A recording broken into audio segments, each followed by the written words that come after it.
हरियाणा में विधानसभा चुनाव की तारीखें जैसे जैसे नजदीक आ रही हैं,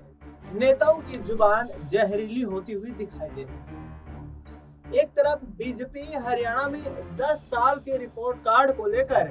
फिर से प्रदेश की जनता के सामने मैदान में उतर चुकी है, तो दूसरी तरफ विपक्षी दल भारतीय जनता पार्टी की इस बार हरियाणा से छुट्टी करने की बात कहते हुए नजर आ रहा है। इस वक्त देखा जाए तो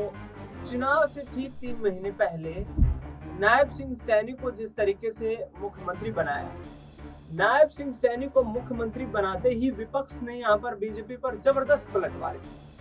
विपक्ष की तरफ से कहना कि non performing CM Manohar Lal Khattar को बीजेपी ने इसलिए हटाया क्योंकि हरियाणा में बीजेपी के खिलाफ जबरदस्त एंटी इनकम्बेंस।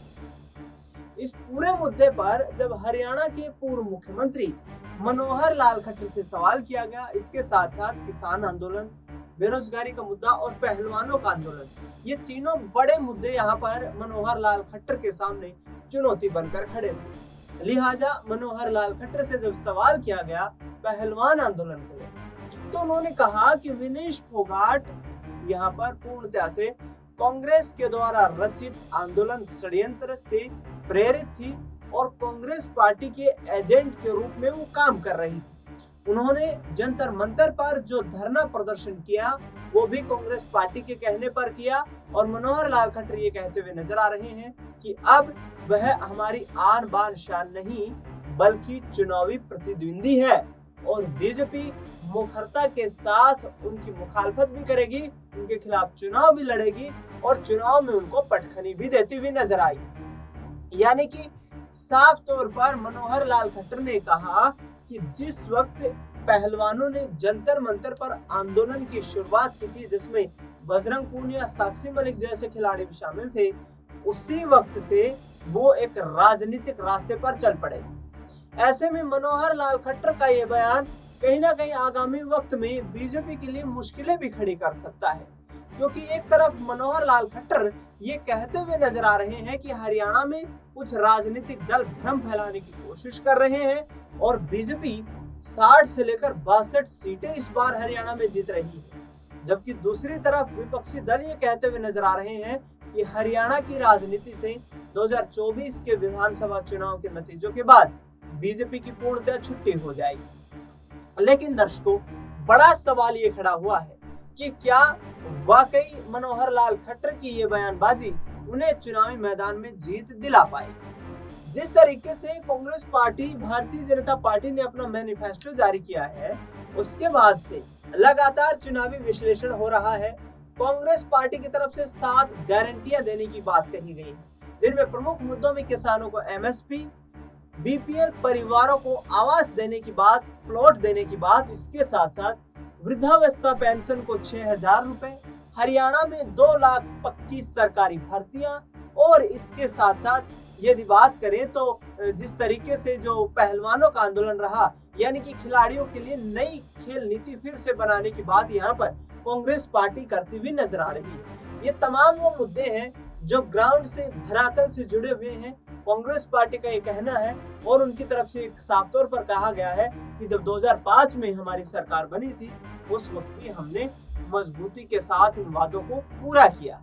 ऐसे में बीजेपी को घेरने का प्रयास कर रही है। प्रत्येक गृहिणी महिला को कांग्रेस पार्टी की तरफ से 2,000 रुपया प्रति माह देने का जो ऐलान किया गया है, उस पर यहाँ पर बीजेपी ने पलटवार करते हुए उस राशि को बढ़ाकर 2100 रुपए कर दी है, जिसको Bhupendra Singh Hooda copy paste manifesto बता रहे हैं। साफ तौर पर ये कहते हुए नजर आ रहे हैं कि बीजेपी अपने यहाँ पर चुनावी जो पूरा माहौल बनाना था, चुनावी जो एजेंडा बनाना था, उसमें विफल हो चुकी है। लेकिन अब यहाँ पर मुश्किलें बीजेपी ही नहीं बल्कि कांग्रेस के लिए भी हैं, क्योंकि चुनाव से तो ठीक पहले कुमारी शैलजा की नाराजगी सामने आ रही है।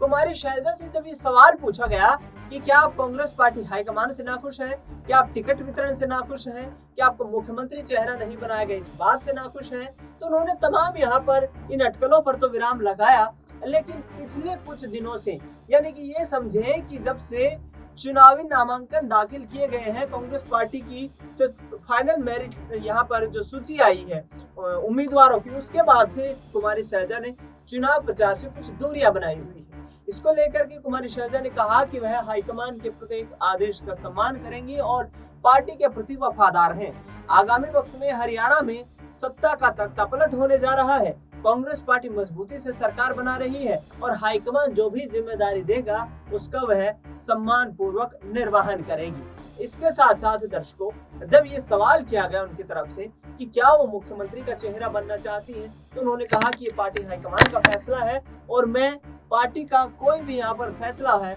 उसके खिलाफ नहीं जाऊंगी। यानी कि साफ तौर पर कुमारी शैलजा हो,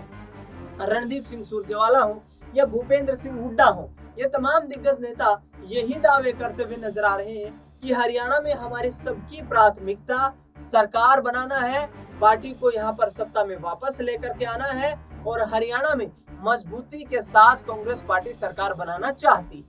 बड़ा सवाल अब ये खड़ा हो रहा है कि आखिरकार कांग्रेस पार्टी जो ये दावा कर रही है कि हरियाणा में इस बार विधानसभा चुनाव में बीजेपी को बड़ा झटका लगेगा और लोकसभा चुनाव के नतीजों ने कुछ ऐसा स्पष्ट भी कर दिया है, क्योंकि कांग्रेस पार्टी के वोट बैंक में 12% की वृद्धि हुई है। लोकसभा चुनाव की मैं बात कर रहा हूं और बीजेपी का वोट बैंक घटता हुआ नजर आया है। यानी कि जो वोट बैंक में गिरावट आई, इसका साफ तौर पर मतलब ये है कि आगे आने वाले वक्त में बीजेपी के लिए यहाँ पर चिंताजनक विषय तो जरूर है, क्योंकि लोकसभा चुनाव में 10 सीटों से 5 सीटों पर आ जाना और विधानसभा स्तर पर देखा जाए तो 48 सीटों पर कांग्रेस का लीड बना लेना, ये कहीं ना कहीं इस बात को दर्शाता है कि कांटे की लड़ाई जरूर दिखाई दे रही है, लेकिन सत्ता किसकी आएगी ये 8 अक्टूबर के दिन होने वाली चुनावी मतदान की मतगणना है वो साबित करेगी। लेकिन चौटाला परिवार भी जिस तरीके से दावे करता हुआ नजर आ रहा है, क्योंकि बीएसपी इनेलो का गठबंधन है, 53 सीटों पर इनेलो चुनाव लड़ रही है, 37 सीटें बीएसपी के खाते में गई है। जननायक जनता पार्टी ने आजाद समाज पार्टी के साथ गठबंधन किया है। 70-20 के रेशियो पर ये दोनों पार्टियां चुनाव लड़ती हुई नजर आ रही है। दुष्यंत चौटाला ये कहते हुए नजर आ रहे हैं कि इस बार हरियाणा विधानसभा का ताला भी हमारा होगा, चाबी भी हमारी होगी, यानी कि जननायक जनता पार्टी का मुख्यमंत्री बनेगा। दूसरी तरफ उनके चाचा अभय सिंह चौटाला ये दावा करते हुए नजर आ रहे हैं कि किसी को समर्थन नहीं देंगे, कोई यदि समर्थन देने के लिए आएगा तो सरकार बनाने के लिए विचार करेंगे। यानी कि साफ तौर पर चौटाला परिवार किंग मेकर की भूमिका में अपने आप को देखता हुआ नजर आ रहा है। हरियाणा में 5 अक्टूबर को 90 विधानसभा सीटों पर मतदान होने वाला है और इस मतदान में किसका भाग्य उदय होता हुआ नजर आएगा, इस पर भी बड़ा यहाँ पर कहीं ना कहीं अभी तक सस्पेंस बना हुआ है। लेकिन फिलहाल जिस तरीके की बयानबाजियां हो रही हैं, क्योंकि हरियाणा में विधानसभा चुनाव के लिए करीबन देखा जाए तो 10 दिनों का वक्त बाकी है और दोनों पार्टियों की तरफ से दिग्गज नेताओं की अब हरियाणा में एंट्री होने वाली है। यहाँ पर जिस तरीके से चुनावी बिसात बिछाई जा रही है, कांग्रेस पार्टी का ये कहना है कि इस बार जिस तरीके से भारतीय जनता पार्टी के खिलाफ जबरदस्त एंटी इनकम्बेंसी है, हरियाणा प्रदेश के लोग, हरियाणा प्रदेश के मतदाता परिवर्तन का मन बना चुके हैं, तो क्या वाकई में बीजेपी 2024 में हरियाणा की सत्ता को हाथ से फिसलने देगी, या फिर कांग्रेस पार्टी पिछले 10 सालों से जो सत्ता का सूखा न सिर्फ केंद्र में काट रही है बल्कि हरियाणा में भी उनके लिए मुश्किलें हैं, क्या यहाँ पर कांग्रेस पार्टी वापसी करती हुई नजर आएगी? भूपेंद्र सिंह हुड्डा, मनोहर लाल खट्टर, नायब सिंह सैनी तमाम अपनी कवर कस चुके हैं और हरियाणा में जबरदस्त तरीके से चुनाव प्रचार चल रहा है। फिलहाल इस पूरे मुद्दे पर आपकी क्या राय प्रतिक्रिया है, हमें कमेंट बॉक्स में जरूर बताएं। इस खास कार्यक्रम में इतना ही। देश दुनिया की तमाम बड़ी खबरों के लिए आप देखते रहिए SPN 9।